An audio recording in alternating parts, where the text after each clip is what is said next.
So I want to introduce you guys to Sam. Sam is a viewer that hate watches all of my content and then trolls my comments with questions just like this, trying to point out exactly how wrong and awful I am. And I am about to call Sam's bluff because yesterday Sam posted this comment.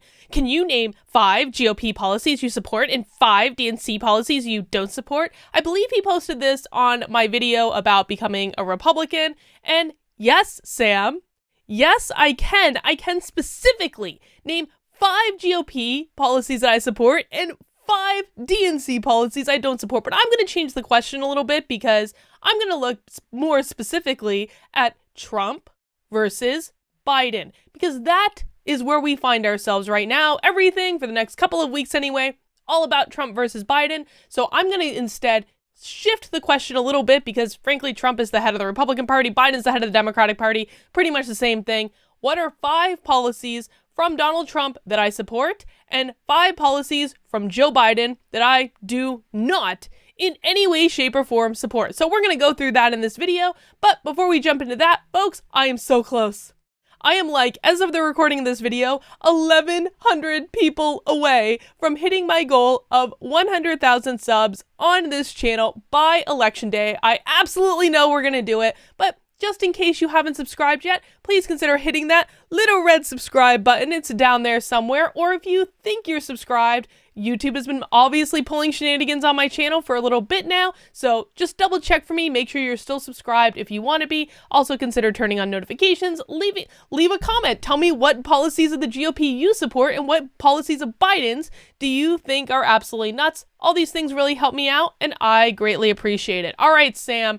Let's dig into it. So first, we are going to start with Donald Trump. What are 5 policies of his that I support? Well, the first one, I think we really have to just jump right into it. I absolutely support the First Step Act. I absolutely support the first major prison reform we have seen in, 25 years or something?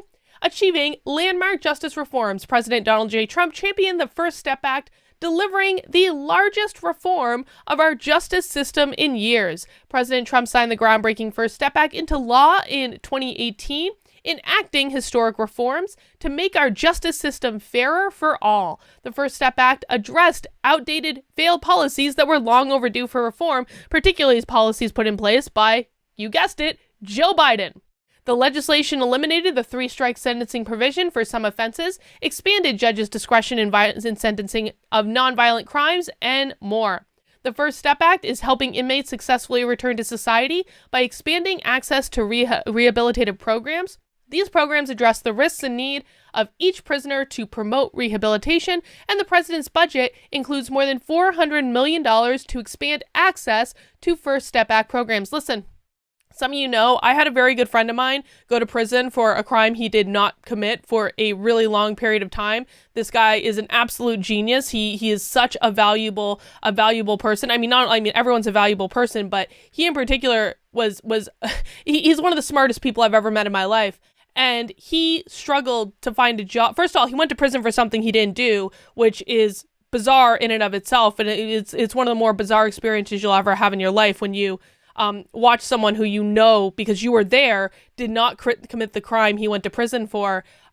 It really makes you question the entire system and the integrity of the entire system. But once he got out of prison, he had a really hard time finding any sort of job. This is a literal genius, has degrees in computer science and math, actually did a full Juris Doctor in prison, which is not something that actually happens really ever. Most of the time when people do law school in prison, they're doing a certificate program, not the full freaking JD. He did that in prison, dude. It was not an easy thing. And he couldn't even find a job at a supermarket in the deli. It was awful. And so I think any reforms that we can make to the prison justice system or the criminal justice system are much, much needed. There are so many injustices that take place. And does this act address all of those injustices? No, it absolutely doesn't, but I think it's a good first step, if you will. All right, let's keep going. Now, of course, you guys know I was down in Fort Lauderdale last week for the Walkaway LGBTD Throwdown, a debate between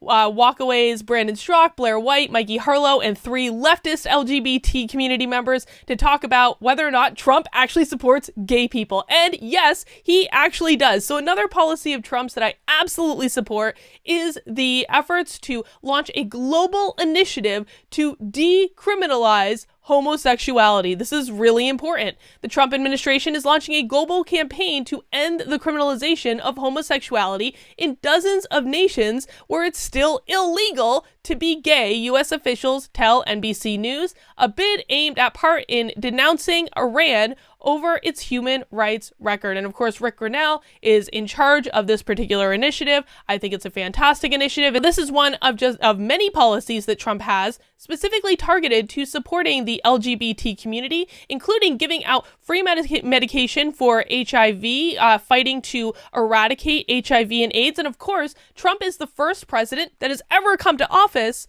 in favor of gay marriage. Joe Biden was not in favor of gay marriage until the polls told him to be in favor of gay marriage. Now, this is a core issue for me. I basically got into politics when I was 16, 17 years old, living in Vermont, and they were trying to pass civil unions. And so I was kind of involved in the periphery of that campaign, just like doing basic grassroots stuff. And so this is an issue that's always been very, very important to me. People being able to just love who they want to love, live their lives, something that is one of my core beliefs, and that is absolutely represented in Donald Trump and in today's GOP. Listen, no one is more shocked about this than I am, believe me, but that's just the way it is.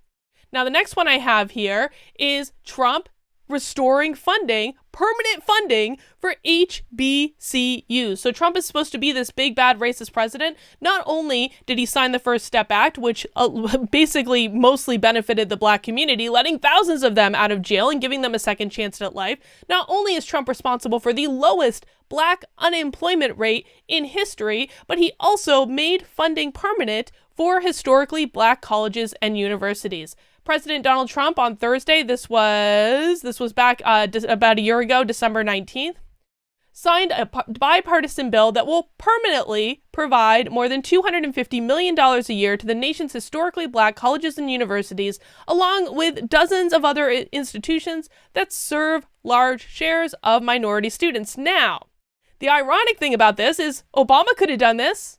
Obama could have made that funding permanent. He chose not to. Why didn't Barack Obama do it? Donald Trump got it done. The bill restores $255 million in annual funding that lapsed after September 30th. Remember, this is last year, after Congress failed to renew it. Oh, Congress also failed to renew it. So does that mean that Nancy Pelosi and the Democrats in the House also failed? Yes, it does. Facing an end to the funding, some schools started planning for deep cuts, with some telling staff their jobs or programs would be eliminated. Donald Trump took care of that, made that funding permanent. The next thing that I absolutely support the Trump administration on and the GOP is efforts to reform Section 230. Now, the GOP have disappointed me in the last couple days because they were supposed to have a vote on whether or not to subpoena Twitter and Facebook to answer for their blatant censorship of the New York Post. That vote has been postponed, and frankly, I'm pretty pissed about it. I think the GOP is weak. This is one of the reasons that I'm becoming a Republican, to be honest, because the Republican Party needs more fighters on issues that are actually important, like this one, because they refuse to flipping do it. And I know a lot of you guys said, Carlin, they're not going to do anything. Dude, I think we always need to give people the benefit of the doubt. We always need to have to focus on the outcome that we want rather than the outcome that we're afraid of happening. So I always will give the benefit of the doubt, but the GOP has shown time and time again that they're not fighters. However, Trump is a fighter, and he signed this executive order in July of this year. The petition requests that the Federal Communications Commission, the FCC, clarify that Section 230 does not permit social media companies to alter or editorialize users' speech to escape civil liability. I think that 230 absolutely needs to be enforced, and I am really hopeful that if Donald Trump gets reelected, we are going to see more moves in this area. Fingers crossed. And then lastly, and this should really come as no surprise to anyone, the biggest issue that is most important to me right now is Donald Trump banning critical race theory from the federal government and from all federal government contractors. I have talked about this issue ad nauseum on this channel, but let's just put a point on it. If I have to do a list of the top 5 reasons or top 5 policies of the GOP that I support, this is absolutely number 1 on this list. Bar none. There is no comparison. This is the issue that I will die on, the hill I will die on, and I think it's really important that he did it, and he needs to get reelected so that this executive order can remain in place, because the minute that this executive order gets rescinded, all these companies are going to go right back to their crappy diversity training that actually gets no verifiable results and only hurts their employees. All right, so those are my top 5 issues that I agree with Trump and the GOP on. Number 1, the First Step Act. Number 2, a global campaign to decriminalize homosexuality. Number 3, permanently funding HBCUs. Number 4, reforming Section 230. And number 5, banning critical race theory from being funded by taxpayer dollars. That was pretty easy. So now let's get to the second part of Sam's Here's trolley question. 5 DNC policies I don't support. Well, to that, we have to make our way over to Joe Biden's website. Now, listen, one of the ironic things about this website is when I first started looking at it this morning, I really couldn't find Joe Biden's stance on the issues, probably because I hadn't had a full cup of coffee yet, but I kind of expected them to be on the homepage. And then I got down here. Oh, wait, where did it go? Hang on. Stand by.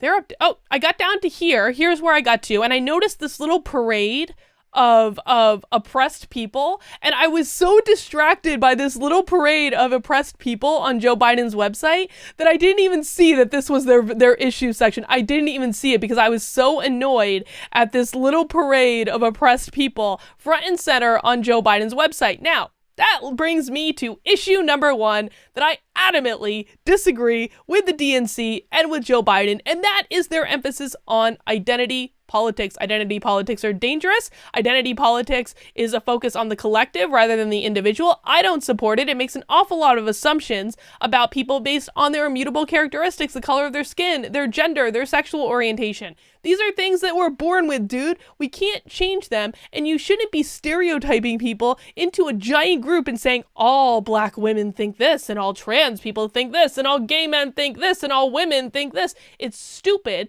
and it's not going to help our country at all. So maybe not an official policy position, but they're essentially acting it out all day, every day on the homepage of their website, even above their actual policy positions. It's literally positioned above it, dude. This is Joe Biden's homepage. You see their little parade of minority people, or oppressed people rather, above the issues section. So I'm going to go with that. Now, when I eventually did find the issues section, and the very first thing I clicked on was leadership in times of COVID-19. And that brought me to this page right here to talk about Joe Biden's COVID-19 plan, which is pretty important. But one of the things that's really striking to me is, look at this.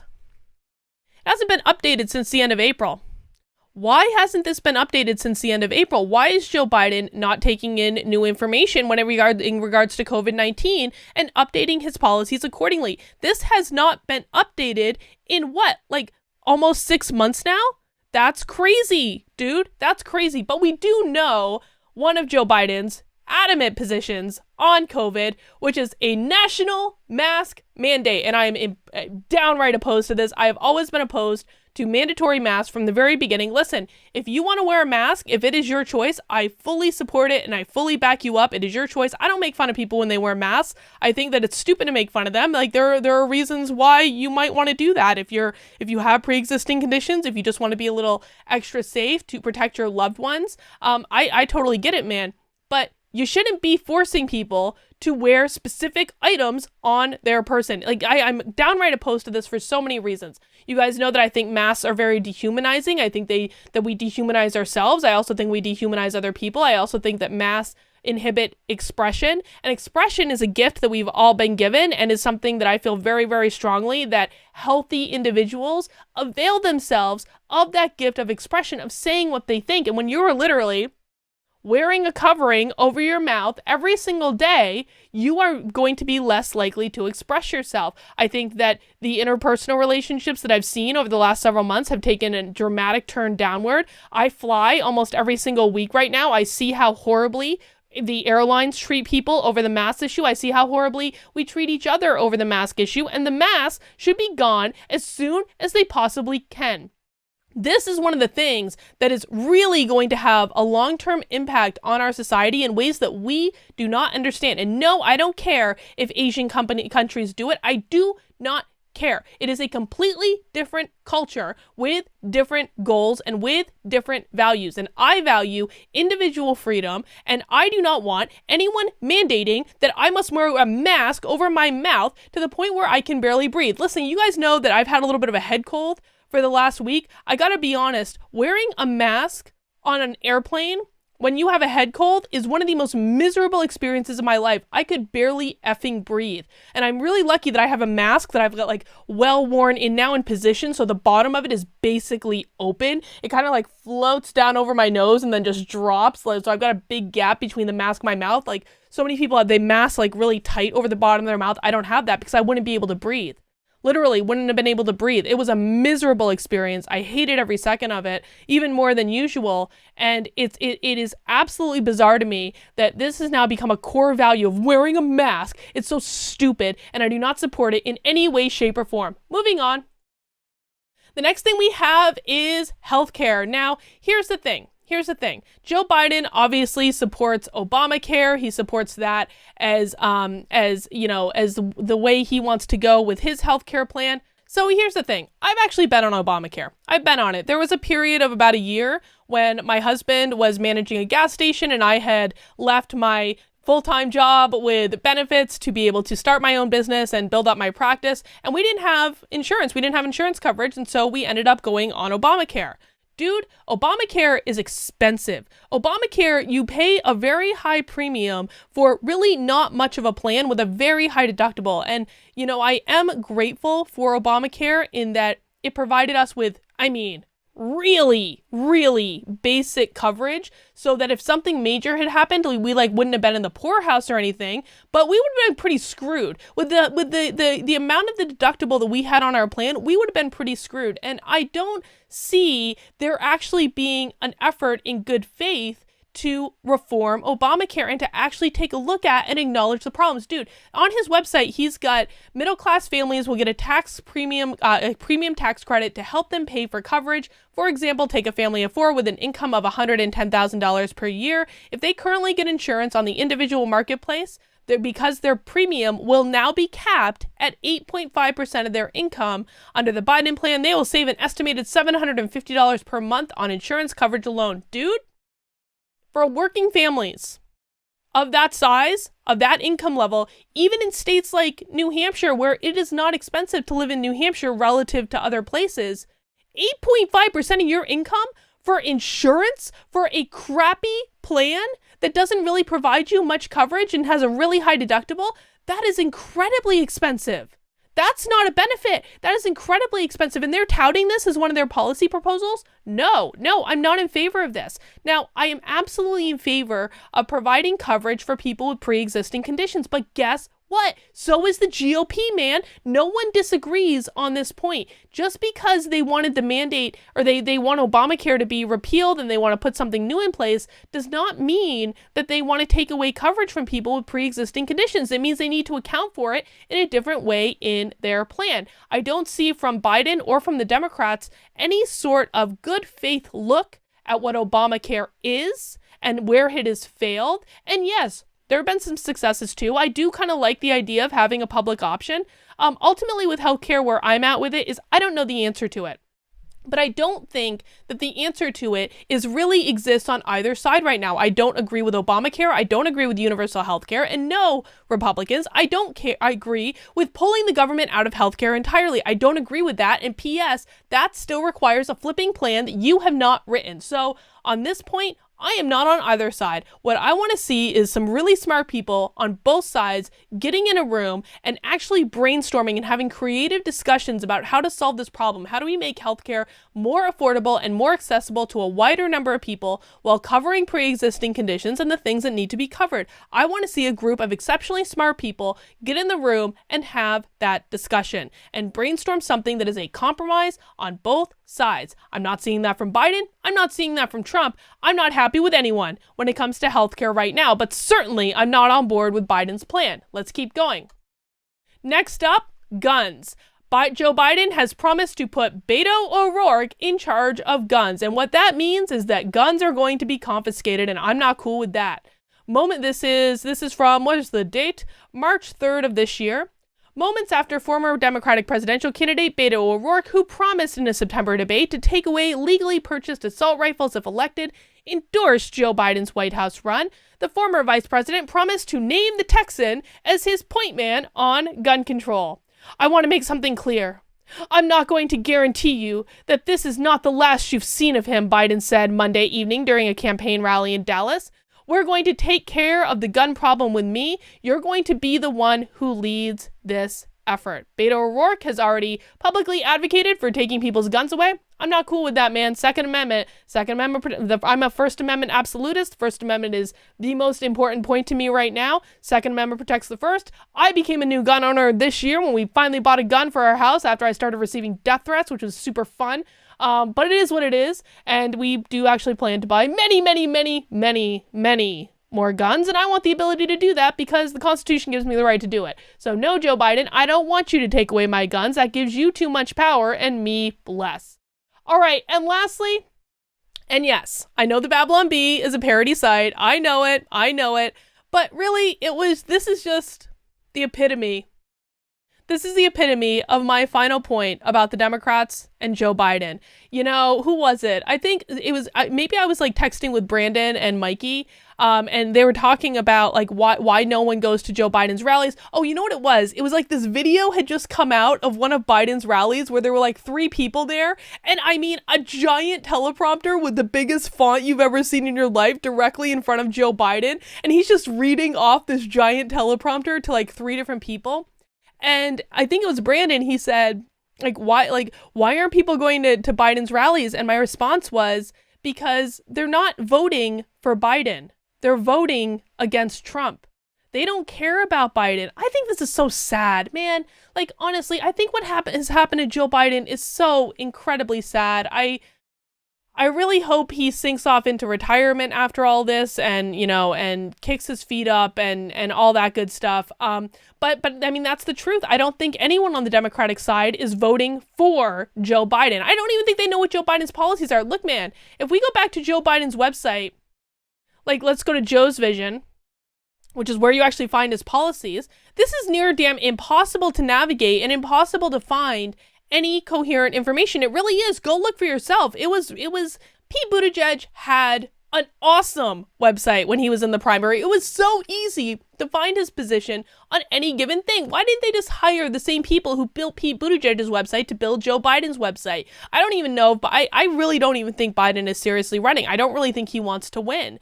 And I don't really think the people that are going to vote for him care about him. I think literally anyone could be sitting in that position. It doesn't matter. They're not voting for Joe Biden. They're voting against Donald Trump. And this is the core of what is wrong with the Democratic Party. Listen, there is not a single politician out there that is wrong at every single turn, on every single issue. That's stupid. And so what the Democrats have done is they basically made Donald Trump is wrong, Donald Trump is bad, Donald Trump is evil. That is their only flipping policy position, is the opposite of whatever Donald Trump says or does. And this is part of why they've gone so flipping crazy. They should be able to acknowledge that things like prison reform are good, that things like decriminalizing homosexuality, good, permanently funding HBCUs, good, asking for clarification. Dude didn't even repeal Section 230. They were all scared he was going to repeal Section 230. No, he just asked for clarification on what it means. And